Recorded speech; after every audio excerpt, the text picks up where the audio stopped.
사랑하는 여러분, 태초에 하나님이 천지를 창조하셨습니다. 믿으시면 아멘. 아멘. 그래요. 태초에 하나님이 천지를 창조하셨습니다. 우리 지난주에 이 말씀을 우리가 상고해 보면서 한 가지 교훈을 우리가 얻었죠. 그것은 뭐냐면은 생명을 주시는 천둥과도 같은 말씀이라고 창세기 1장 1절에 관한 교훈을 우리가 나누게 되었습니다. 자, 오늘은요 두 번째에서 다섯 번째까지 네 가지 교훈을 우리가 살펴볼 텐데, 이 창세기 1장 1절 말씀을 가지고 제가 막 한 달 동안 설교하고 싶은 그런 은혜를 경험하게 되었는데, 여러분 그러면은 많이 좀 지루해하실 것 같아서 오늘로 창세기 1장 1절을 좀 마무리하려고 합니다.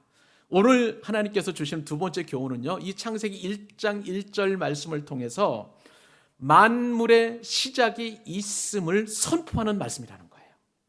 한번 여러분 따라해 보실래요? 만물의 시작이 있다. 예, 창세기 1장 1절 말씀은요, 만물의 시작이 있음을 선포하시는 하나님의 말씀이라는 것입니다.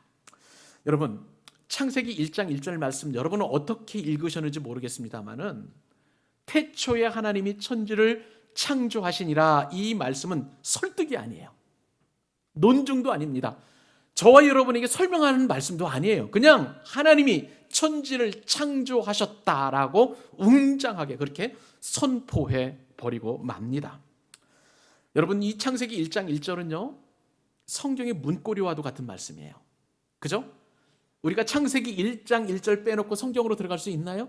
물론 다른 성경을 읽을 수 있겠습니다만은, 가장 성경 66권의 가장 처음 시작이 창세기인데, 이 창세기 1장 1절은 모든 성경으로 나아가는 문고리, 그러니까 문지방의 문을 열게 하는 그 문고리 같은 열쇠와도 같은 그런 역할을 한다는 거예요.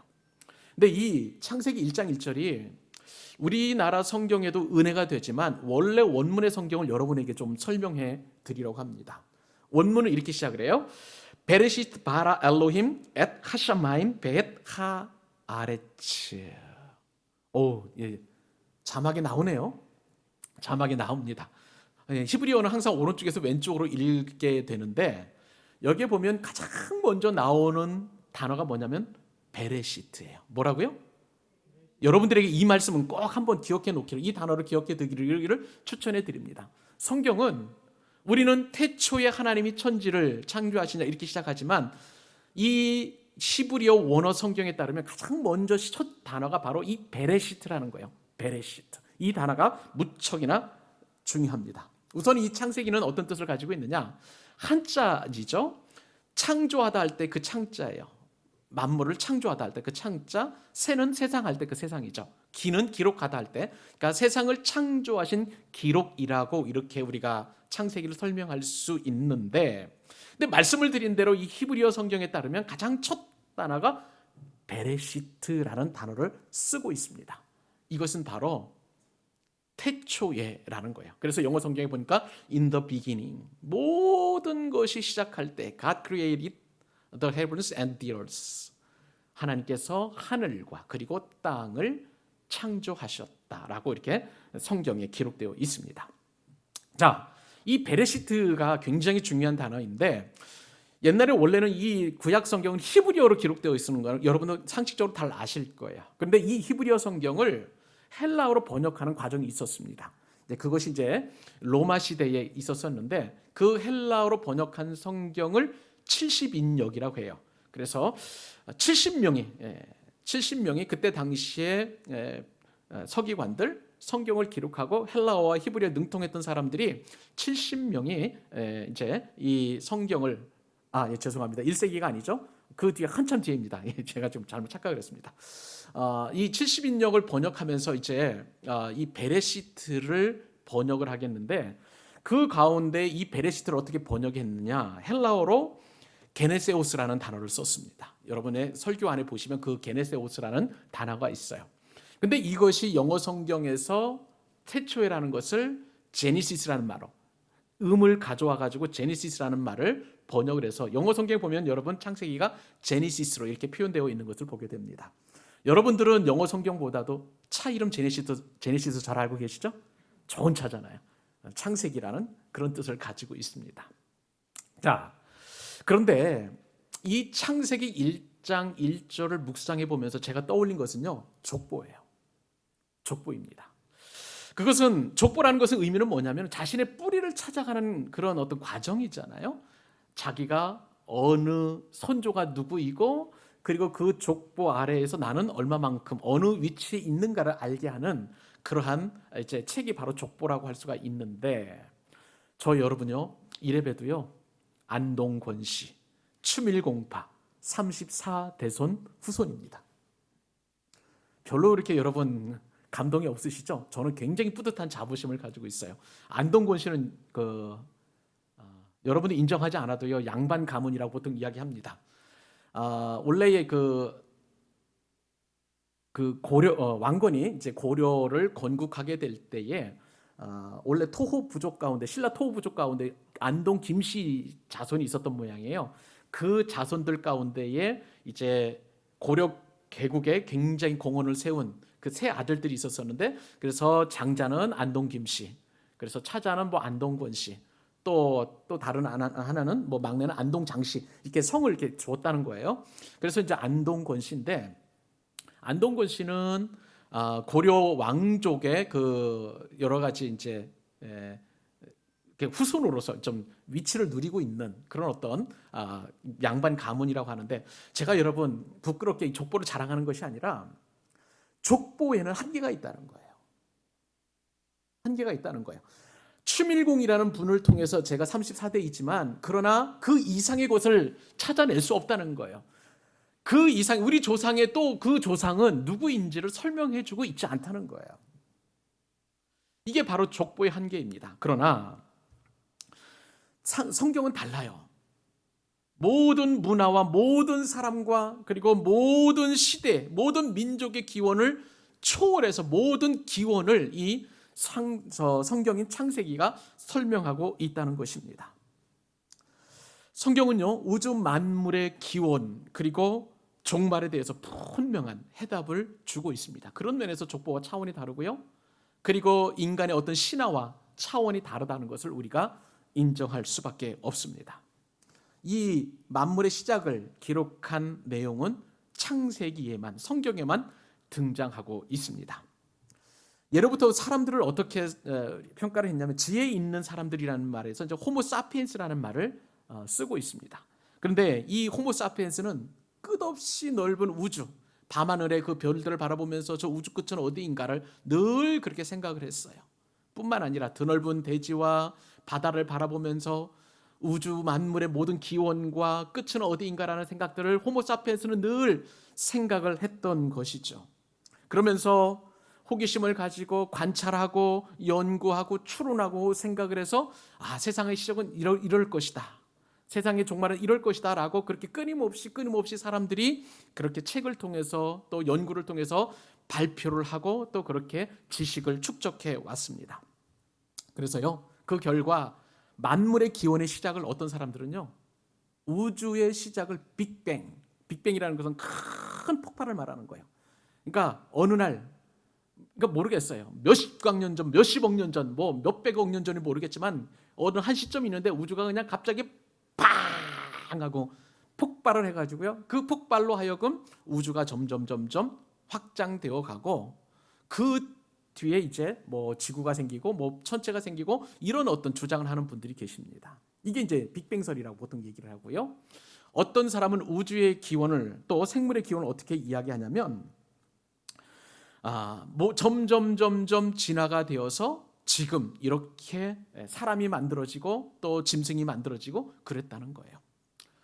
그래서 어떤 사람들은요, 우리 사람의 조상 원숭이라고 이렇게 이야기합니다. 원숭이보다도 조금 더 지능화된 고릴라나 침팬지, 영장류 쪽으로 이렇게 기원을 두고 있는 거예요. 그렇게 사람들이 이야기했고요. 또 어떤 사람들은요, 적자 생존이라는 말로 얘기합니다. 그러니까 생물이 경쟁을 하다가 우세하고 우월한 종들은 살아남고 열세하고 조금 미미한 존재들은 다 죽어나가는 적자 생존으로 모든 만물의 기원을 그렇게 이야기하고 있기도 합니다. 여러분이 어떻습니까? 여러분의 조상이 원숭이, 여러분 좀 기분이 좋으세요? 어떠세요? 저는 별로 좋지 않습니다.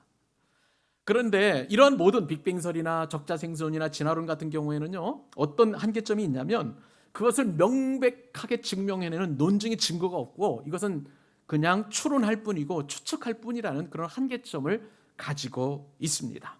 그런데 여러분, 창세기, 특별히 성경에서는 우주의 모든 기원을 설명하고 있는데, 선포하고 있는데, 그것이 바로 하나님께서 천지를 창조하셨다. 이것은요, 상대적인 진리가 아닙니다. 불변하는 절대 진리인 줄 여러분 믿으시기 바랍니다. 세상이 아무리 변하고 많은 사람들이 연구하고 또 많은 치적들을 만들어낸다 할지라도 이것은 결코 변함이 없는 하나님이 천지를 창조하셨다라는 위대한 선언이고 진리인 줄 여러분 믿으시기 바랍니다. 그래서 창세기 1장 1절에 보니까 우주에 대한 기원, 그리고 모든 시간에 대한 기원이 기록되어 있어요. 태초는, 이 태초에 베레시트라는 단어는 뭐냐면 시간의 시작을 의미하는 거예요. 시간의 시작. 여러분, 창조 이전에는요, 시간이 없었습니다. 단지 우리가 이제 창세기 1장 2절 이후에 넘어가면 그 창조 이전에 어떤 상황이었는지를 우리가 알게 되는데, 공허함이 있었어요. 혼돈이 있었어요. 창조 이전에는 이처럼 모든 것이 혼미하고 불투명한 그런 시절이었다는 거예요. 그런데 하나님께서 태초의 천지를 창조하시니까 모든 것이 다 질서가 잡히고 시간이 그 안에 개입이 되었고, 그리고 지금 이때까지 이루어지고 있는 것을 보게 됩니다. 태초이라는 것은요, 시간의 시작을 의미하는 거예요. 그래서 루터기 신학자인 오스카 콜만은 그 시간을 이렇게 설명을 합니다. 예수 그리스도에 의하여 시간의 시작이 되었고 시간의 의미가 부여되었다. 이것은 굉장히 중요한 말인데 무슨 얘기냐면, 여러분, 하나님께서 태초에 천지를 창조하실 때에 그 하나님 창조주는 예수님이십니다. 예수님 없이는 모든 만물이 만들어지지 않은 것이 없어요. 이 천지 창조 사역은 하나님의 공통된 사역이었어요. 예수님 천지를 창조하셨습니다. 그리고요, 시간의 의미가 있는 것은 또 뭐냐면, 이 오스카 쿨만의 말씀에 따르면 예수 그리스도가 이 땅에 오심으로 말미암아 시간의 의미가 부여해졌다라고 그렇게 설명을 합니다. 무슨 얘기냐? 여러분, 지금이 서기 몇 년일까요? 2022년. 우리 남자 화장실 비밀번호도 202예요. 그래서. 근데 이 2022년 서기라는 뜻은 무슨 의미를 가지고 있느냐?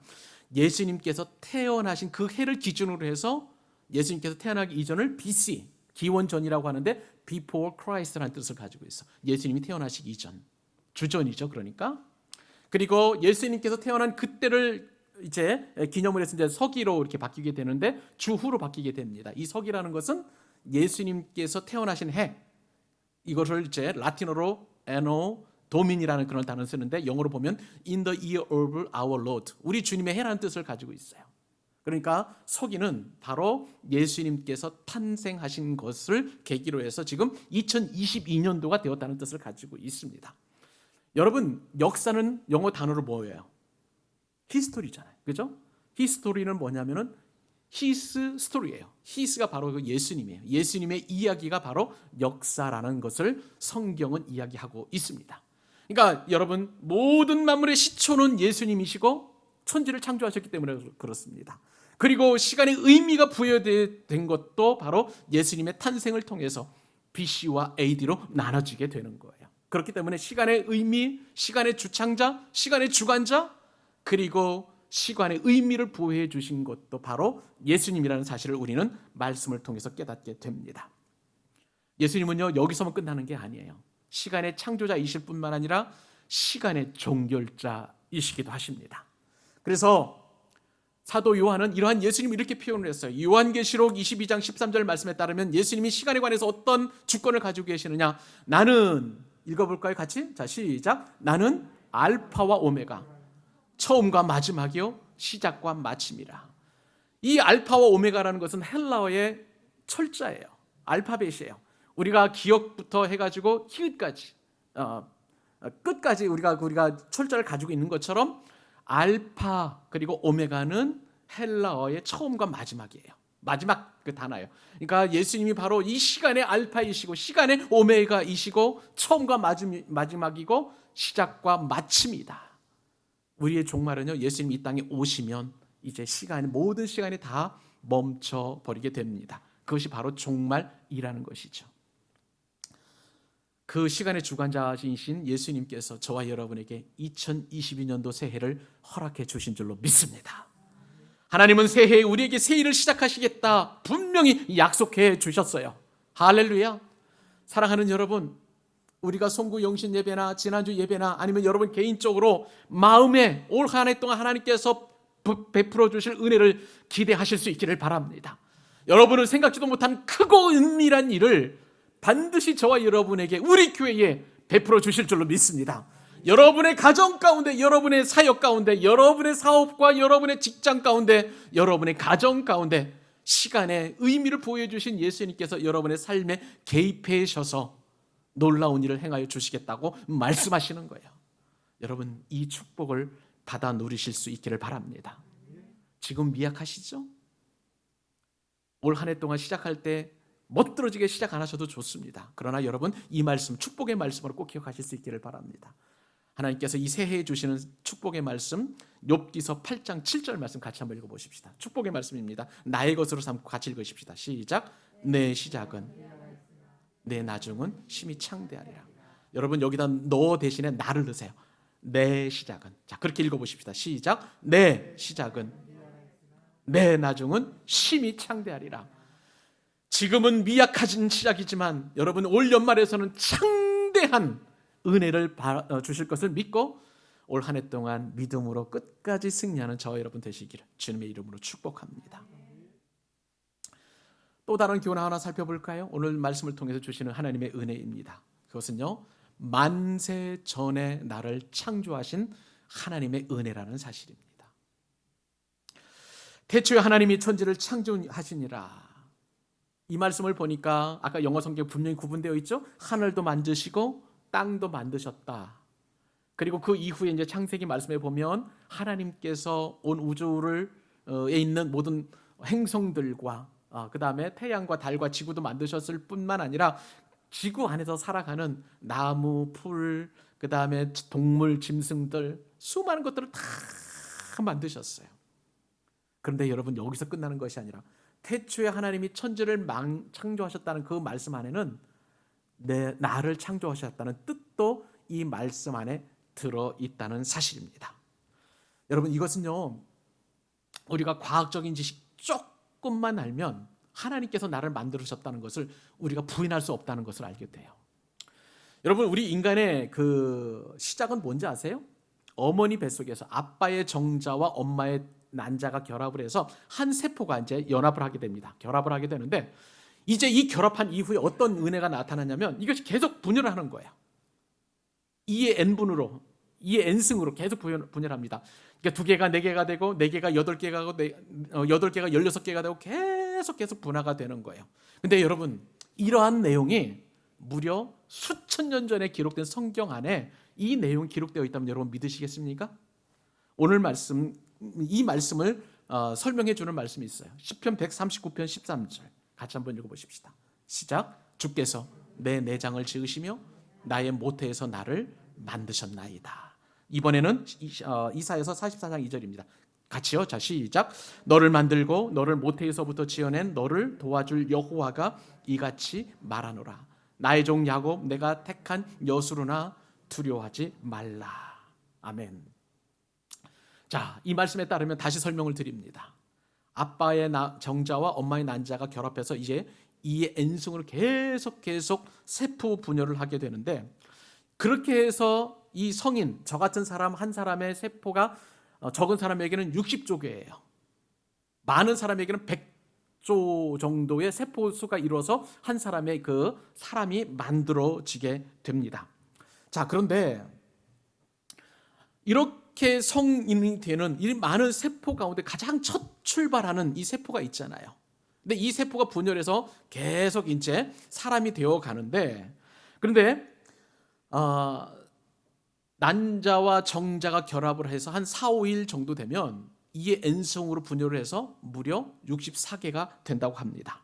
그런데 이 64개의 그 세포에서 나중에는 이제 줄기세포로 이렇게 성장을 하게 되는데, 이 줄기세포가 이제 64개가 된 상태가 이제 줄기세포예요. 근데 이 64개 된 줄기세포에서 13개의 세포로 이루어진 내부 세포괴라는 그런 이제 과학적인 용어가 있어요. 이게 무슨 얘기냐면 이너셀 매스라고 그래서 ICM이라고 보통 얘기하는데요. 이 세포가 분열해서 어떻게 상황이 되냐면은 어떤 세포는 위가 돼요. 어떤 세포는 장이 됩니다. 어떤 세포는 간이 되고요. 어떤 세포는 폐가 되고, 어떤 세포는 뭐 신장이 되기도 하고, 어떤 세포는 피부가 되고, 어떤 세포는 또 머리칼이 되고, 어떤 세포는 또 뇌가 되기도 하고, 이렇게 자꾸 분화되어 가고 또 점점 형체를 만들어 가는 거예요.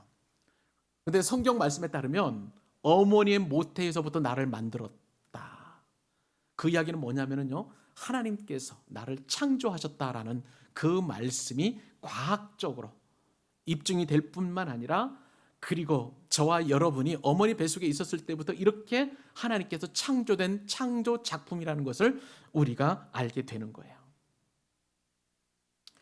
여러분, 누가복음을 읽다 보면 세례 요한의 어머니 엘리사벳이 세례 요한을 잉태하게 되었습니다. 그런데 이때 잉태했을 때 어떤 표현이 있냐면 모태로부터 성령의 충만함을 입었다. 세례 요한을 그렇게 표현을 합니다. 그러니까 엘리사벳이 이제 예수님의 어머니 마리아를 만났을 때에 엘리사벳의 뱃속에 있던 성령 충만한 세례 요한이 발길질하는 거, 그것이 이제 성경에 표현되어 있잖아요.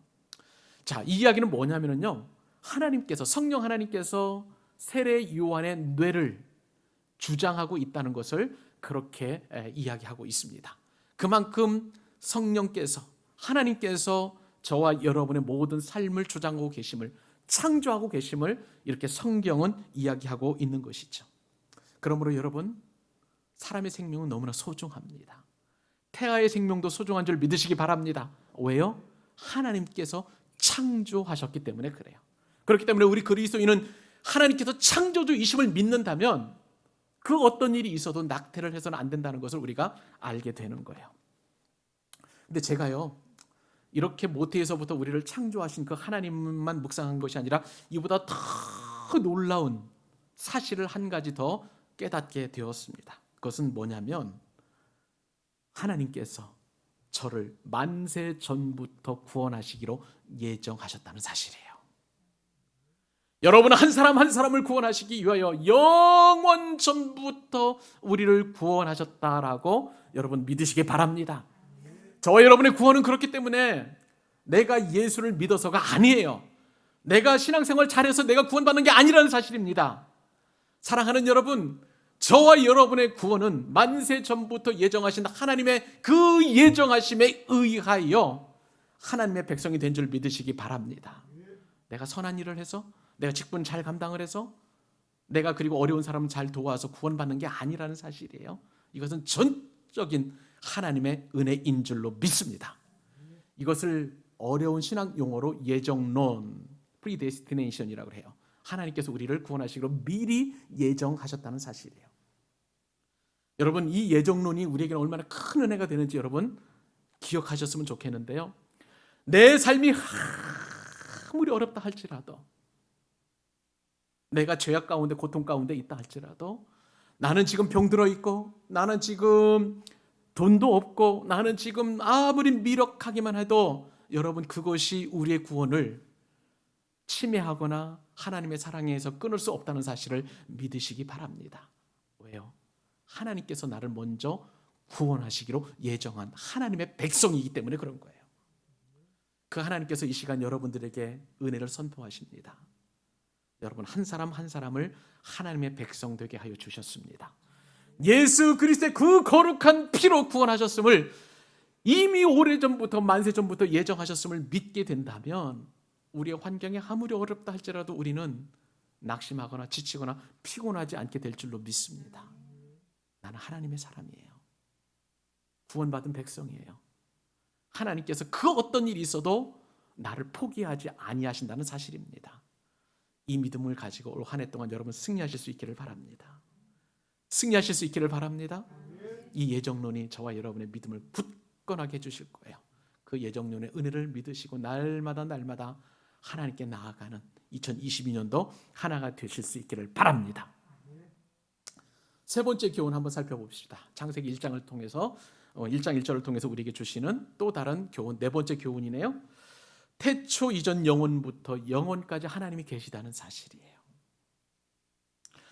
자, 여러분 창세기 1장 다시 한번 말씀을 우리 정리해 보십시다. 태초에 같이 한번 암송해 볼까요? 태초에 하나님이 천지를 창조하시니라. 이 말씀에 따르면 태초에 하나님께서 천지를 창조하셔서 이제 천지가 이제 생기게 되었고 나도 그 창조 안에 들어가 있다는 사실을 우리가 깨닫게 되었어요. 근데 여러분 이 말씀을 좀 잘 생각을 해보면 창조의 주체가 누구이십니까? 하나님이에요. 창조의 주어가 누구이십니까? 하나님이세요. 그러니까 하나님은 천지를 창조하신 분인데 여러분 그렇다면 태초에 하나님이 천지를 창조하셨는데 그것보다도 우리가 더 먼저 알아야 될 사실 한 가지 있어요. 그것은 뭐냐면 태초 이전에 하나님께서 계셔서 천지를 창조하셨다는 사실입니다. 그래서 여러분 이 사실을 사도 요한은 이렇게 표현했어요. 요한복음 1장 1절 말씀에 따르면 같이 한번 읽어보십시다. 시작. 태초에 말씀이 계시니라. 이 말씀이 하나님과 함께 계셨으니 이 말씀은 곧 하나님이시니라. 아멘. 혹시 추우시면 밑에 이제 위에 이제 히터를 좀 틀어주시면 좋겠습니다. 자, 창세기 1장 1절에 있는 태초보다도요, 요한복음 1장 1절의 이 태초는 더 빠른 태초예요. 똑같은 태초이지만 이 요한복음 1장 1절의 태초는 아르케라는 단어를 쓰는데 이 아르케라는 단어는 시간이 흐르기 이전의 태초를 말하는 거예요. 그러니까 창세기 1장 1절의 태초보다도 태초에 하나님이 계셔서 그 하나님이 천지를 창조하시니라가 바로 이 창세기 1장 1절이 되는 것입니다. 그러므로 하나님께서 창세기를 하신 그 이전부터도 하나님께서 계셨다는 사실을 우리가 말씀을 통해서 이렇게 알게 되는 것이죠. 사랑하는 여러분, 하나님께서 천지를 창조하시기 이전에 하나님이 계신 줄 믿으시기 바랍니다. 그것은 여러분들에게 제가 설득할 일이 아니에요. 하나님이 계시니까 하나님이 태초에 천지를 창조하신 것입니다. 이것이 우리가 믿음으로 받아들여야 되는데 그러나 여러분 이것은 맹목적으로 믿어서는 안 돼요. 확실한 근거를 가지고 믿어야 될 줄로 믿습니다. 여러분 그 근거는 무엇을 가지고 우리가 하나님께서 영원 전에 계시다는 사실을 우리가 알 수 있을까요? 그 근거가 무엇일까를 우리가 살펴봐야 될 텐데 여러분 우리가 매일매일 새벽 기도회 때 고백하는 고백이 있어요. 그리고 우리 오늘도 여러분들이 고백을 했는데 사도신경이라는 거 여러분 아시죠? 예, 사도신경 처음에 한번 암송해 볼까요? 자, 시작. 전능하사 천지를 만드신 하나님 아버지를 내가 믿사오니. 자, 이 사도신경이라는 것은 하나님이 어떤 분이신가를 믿는 우리의 신앙의 고백이기도 해요. 그런데 우리는 그냥 전능하사 천지를 만드신 하나님 아버지를 믿사오니 이제 그렇게 고백을 하지만 원래의 사도신경 고백된 그 기록된 그 라틴어에 따르면 제일 먼저 고백하는 건 뭐냐면은 크레도예요. 크레도. 그래서 여러분 사도신경을 영어로 보면 크레도라고 이렇게 번역이 되어 있습니다. 이 크레도는 뭐냐면은 영어로 이렇게 해석을 해놓으면 I believe예요. 내가 믿는다는 거예요. 그러니까 사도신경은 내가 믿습니다부터 시작하는 거예요. 내가 믿습니다. 뭘 믿느냐? 전능하신 하나님이 천지를 창조하셨다는 사실을 내가 믿습니다. 먼저 시작하고 이렇게 나가는 거예요. 여러분, 우리가 사도신경을 통해서 이 믿는다는 것은 굉장히 중요한데 이 근거를 통해서 우리가 창조 신앙을 우리가 알게 됩니다. 내가 믿는 게 무엇이냐? 전능하사 천지를 창조하신 하나님을 내가 믿는데 그 뒤로 계속 믿는 내용들이 나오죠? 그 믿는다는 이 창조 신앙이 무엇인가를 좀 살펴볼 필요가 있는 거예요. 창조 신앙은 우리가 믿는 믿음의 근거가 되는 것입니다. 여러분, 어떤 사람들은요 신을 근거 없이 믿는 사람들이 많이 있어요. 단지 그냥 나에게 복 주시는 분으로, 건강 주시는 존재로 그렇게 신을 믿습니다. 그래서 어떤 사람들은 지난번에 우리가 얘기했던 것처럼 태양을 믿기도 하고요, 달을 믿기도 하고, 또 어떤 사람들은 뭐 돌을 쌓아놓고 믿기도 하고, 제우스나 아니면은 뭐 어떤 뭐 비너스 같은 신상 만들어놓고 믿기도 하고요. 뭐 구약 시대에 나오는 바알 같은 것도 다 만들어진 신이잖아요. 그렇게 신들을 믿고 있습니다. 여러분, 그렇다면 사람들은 왜 그렇게 신을 믿을까요? 우리의 연약함 때문이라고 지난 시간에 우리가 이야기했죠. 그런데 우리가 하나님을 믿는 근거는 확실히 하나님께서 천지를 창조하셨다라는 주체자이기 때문에 우리가 하나님을 믿습니다. 여러분, 우리 교회에 보면 그림이 몇 점 걸려 있죠. 저는요, 우리 교회에 오시는 손님들마다 이 그림에 대해서 항상 설명하기를 좋아합니다. 그림이 지금 하나, 둘, 셋, 넷, 5점이 걸려 있는데 그 5점의 그림 가운데에 2점이 이행자 권사님 작품이에요. 그래서 이행자 권사님을 자랑을 많이 합니다. 우리 권사님께서는 사진을 찍어가지고 정밀하게 그 사진을 보고 그 다음에 수채화나 또 권사님 특유의 어떤 기법을 가지고 그림을 그리십니다 하면서 그림에 대한 그림을 그리는 분이 계시다는 걸 설명을 하는 거예요. 마찬가지이죠. 우리가 우주 만물이나 또 자연 만물을 보면서 사람들은 인정을 하죠. 이것은 그냥 우연히 만들어진 것이 아니라 조물주가 저렇게 만들었겠구나, 뭐 이렇게 이야기를 하는 분들이 많이 있어요. 무신론자라고 할지라도 그렇게 이야기하는 분들이 계십니다. 근데 여러분, 우리가 믿는 이 창조신앙은 단순히 그렇게 일반 계시, 자연 만물을 보면서 조물주가 있겠거니 하는 그런 개념, 일반 계시를 뛰어넘어서 특별 계시인 성경을 통해서, 이 성경을 통해서 하나님께서 창조주이심을 믿는 줄로 여러분 믿으시기 바랍니다. 무슨 말씀인가? 우리가 믿는 믿음은요, 맹목적인 믿음이 아니라는 거예요.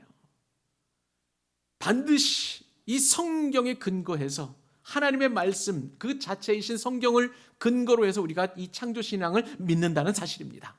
그러므로 여러분, 우리의 믿음은 맹목적인 믿음이 아니라 그냥 돌발적인 믿음이 아니라 우연한 믿음이 아니라 성경에 근거한 믿음이고 일반적인 계시에 근거한 믿음이기 때문에 우리는 그러한 근거를 가지고 하나님이 창조주이심을 믿습니다. 그 하나님이 영원 전부터 계시는 거예요. 그 하나님이 영원까지 계시는 거예요.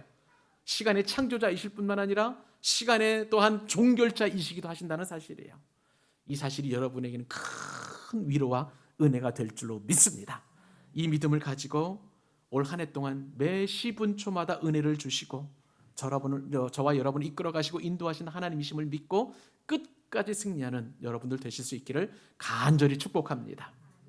마지막 교훈이 한 가지 더 있는데요, 이거 간단하게 우리가 말씀을 나눕시다. 하나님은요, 태초에 천지를 창조하실 뿐만 아니라 오늘도 창조하신다는 사실입니다. 이 사실을 믿으시기 바랍니다. 여러분, 창조신앙은요, 우리 모두가 다 하나님의 피조물이라는 사실을 말씀하시는 거예요. 여러분, 우리에게는 생명이 있는 줄로 믿습니다. 생명이라는 게 뭐예요? 여러분, 한자 잘 보세요. 살생자를 씁니다. 그리고 명령할 때 명자를 쓰는 거예요. 우리가 사는 것은요, 하나님의 명령인 줄로 믿습니다. 이것이 창조주의 하나님을 믿는 신앙이에요. 무슨 말씀인가? 그렇기 때문에 여러분, 우리의 삶은 하나님의 명령이에요. 그러니까 여러분, 행여나 올 한 해 동안 내가 참 죽겠다, 농담으로라도 그런 말씀 하시지 마시기 바랍니다. 내가 죽었으면 좋겠다, 그렇게 입으로 말씀하지 마시기 바랍니다. 왜냐하면 하나님께서는 우리에게 생명, 살아있으라고 명령하셨다는 사실이에요. 창조주가 나를 창조하셨을 때 명령하셨으면 창조주 주인 되신 우리 하나님께서 내 생명을 거두어 가실 때까지 우리는 끝까지 살아야 될 줄로 믿습니다. 아무리 어렵고 아무리 힘들더라도 우리는 여러분 살아내십시다. 그것이 하나님의 명령인 거예요. 또한 창조주는 우리가 다 하나님이 만드신 피조물이기 때문에 우리 각자에게는 창조주 하나님의 뜻이 있다는 것을 믿으시기 바랍니다. 하나님께서 우리 각 사람을 향한 뜻이 있어요. 어떤 사람에게는 가정에서 가정 선교사로 파송하셔서 그 가정을 구원하는 일로, 어떤 사람은 사업가로, 어떤 사람에게는 교사로, 어떤 사람에게는 또 어떤 일로, 그렇게 하나님께서 저와 여러분들을 그렇게 부르시고 또 사명을 주셨어요. 이 사명을 잘 감당하는 저와 여러분 되실 수 있기를 바랍니다. 이렇게 삶을 명령하신 하나님께서요, 오늘도 저와 여러분들을 새롭게 하시는데 어떻게 새롭게 하시느냐? 여러분, 작년 연말하고 지금 1월 이제 둘째 주 주일을 맞았는데 특별히 변화된 게 있나요, 여러분? 나는 여전히 아파요. 나는 여전히 빈곤해요. 나는 여전히 작년과 더불어서 아무것도 변화된 것이 없는 것처럼 그렇게 여겨집니다. 그런데 하나님께서 뭘 창조하신다는 거예요? 여기에 여러분, 하나님의 뜻이 있습니다. 무엇을 우리를 창조하시느냐? 고린도후서 5장 17절 같이 한번 읽어보십시다. 자, 시작. 그런즉 누구든지 그리스도 안에 있으면 새로운 피조물이라. 이전 것은 다 지나갔으니 보라 새 것이 되었도다. 예수 그리스도 안에 있는 자에게는 이전 것은 다 지나가고 새로운 피조물, 즉 새로운 창조물이 된 줄로 믿으시기 바랍니다. 예수 그리스도 안에 있는 자에게만 그런 은혜가 주어진 거예요. 그런다면 여러분, 우리는 무엇을 새롭게 창조받았나요? 하나님께서 우리를 창조하시고 지금도 심히 좋다고 말씀하시는데 무엇이 창조되었기에 하나님께서 우리를 좋다고 말씀하실까요? 그 말씀이 고린도후서 4장 16절이에요. 아까 우리 장영 집사님께서 기도해 주실 때 이 말씀을 해주셨는데 제 마음이 얼마나 기쁘던지 같이 한번 읽어보십시다. 시작. 그러므로 우리가 낙심하지 아니하노니 우리의 겉사람은 낡아지나 우리의 속사람은 날로 새로워지도다. 사랑하는 여러분, 우리는 비록 엔트로피 증가의 법칙에 의해서 무질서해지는 것이죠. 낡고 늙고 병들고 어려워지지만 그러나 분명한 것은 예수 그리스도 안에 있는 저와 여러분들의 속사람은 날로 새로워지게 될 줄로 믿습니다. 하나님께서 그 일을 지금도 우리에게 행하시는 거예요. 이것이 저와 여러분의 행하시는 하나님의 창조인 줄로 믿으시기 바랍니다. 말씀을 준비하면서요, 속사람이 새로워진 사람을 한 사람 알게 되었어요. 박위 형제라는 사람입니다. 20대인데요. 이 박위 형제는 숭실대학교 경영학과 4학년에 재학 중일 때에 한 기업체에 인턴으로 나가서 근무를 하게 되었습니다. 그런데 정규직 직원을 앞두고 있는 그 시점에서 2014년 5월이라고 하네요. 낙상사고를 당했습니다. 떨어졌어요. 그래가지고 목이 부러지게 되면서 척수신경이 완전히 나가게 돼서 전신마비가 되었다고 합니다. 처음에는요, 쉽게 나갈 줄 알았어요, 이 박위 형제가. 그런데 아니에요. 시간이 지나고 또 해가 바뀌면서 전혀 나아질 기미가 안 보였고요. 온 몸은 전신마비 때문에 움직일 수가 없는 그런 상황이 되었습니다. 너무나 좌절이 되었던 거예요. 모든 수발은 다 이제 가족들이 챙겨주게 되었고, 이 박위 형제가 할 수 있었던 일은 병원 기도실에 가서 기도하는 일뿐이었다고 합니다. 그런데 어느 날 이 박위 형제에게 어떤 일이 생겼냐면, 한 고등학생의 어머니가 박위 형제를 보면서 내 아들이 너만큼만 되었으면 참 좋겠다, 그런 말을 하더라는 거예요. 알고 보니까 그 고등학생은 교통사고를 당해가지고요, 뇌를 다쳤어요. 그러니까 아무것도 못하는 거예요. 밥도 먹을 수 없고 움직일 수도 없고 말도 할 수 없고 하는 그 상황을 보면서 그 고등학생 어머니가 너와 같았으면 좋겠다, 너 정도만 해도 내가 살 것 같다라고 이야기하는데 박위 형제가 큰 깨달음을 알았어요. 그러면서 기도하면서 자신의 마음을 새롭게 하시는, 새롭게 창조하시는 그 하나님의 은혜를 경험하게 되었고요. 그래서 내가 어려운 사람을 위해서 무언가를 해야 되겠다. 그래서 유튜브 크리에이터가 되었습니다. 이 크리에이터의 이름이 미러클이에요. 우리라는 뜻을 가지고 있고 미러클과 합성한 위러클이라는 그런 유튜브를 통해서 어렵고 힘든 사람들에게 격려하고 힘을 주는 그 일을 감당해 나가고 있었던 거예요. 사랑하는 여러분, 전신마비 형제인 이 박위 형제도 이렇게 속사람이 새로워졌다면 저와 여러분의 속사람은 더 강건해져서 더 위대한 일, 더 하나님을 기쁘시게 하는 일을 하게 될 줄로 믿습니다. 그 일을 위해서 하나님께서 우리에게 2022년도를 주셨어요. 말씀을 맺습니다. 하나님께서 지금 우리의 시작은 미약하였지만 우리의 나중은 심히 창대하리라고 말씀해 주셨어요. 그러면서 우리가 창조주 하나님을 믿고 나갈 때 하나님께서 우리에게 주시는 은혜가 무엇인가? 우리 마지막으로 예레미야서 29장 11절, 또 다른 축복의 말씀으로 내게 주시는 것을 믿고 여러분 함께 읽으시기를 바랍니다. 읽겠습니다. 여호와의 말씀이니라. 너희를 향한 나의 생각을 내가 아나니 평안이요 재앙이 아니니라. 너희에게 미래와 희망을 주는 것이니라. 아멘. 하나님께서 저와 여러분에게 우리의 미래를 주시고 희망을 주신다 하십니다. 올 한 해 동안 우리의 미래와 또 하나님이 주시는 희망을 가지고 힘차게 승리하는 저와 여러분 되실 수 있기를 바랍니다. 기도하겠습니다. 하나님 아버지, 고맙습니다. 우리에게 귀한 은혜를 주셔서 이처럼 창조주 하나님을 경험하게 하여 주시니 감사합니다. 오늘 말씀 붙들고 우리 모든 성도님들이 은혜 위에 은혜를 덧입는 기가 막힌 새해가 되게 하여 주시옵소서. 창조주 하나님께서 어떠한 창조를 또 우리 개인에게, 우리 가정에, 우리 사업장에, 우리 직장에 하실지 기대하게 하여 주시옵시고, 무엇보다도 광교 사랑의 교회 어떤 창조 사역을 감당하실지 우리 모두 사모하는 한 해가 되게 하여 주옵소서. 예수 그리스도의 이름으로 기도 올리옵나이다. 아멘.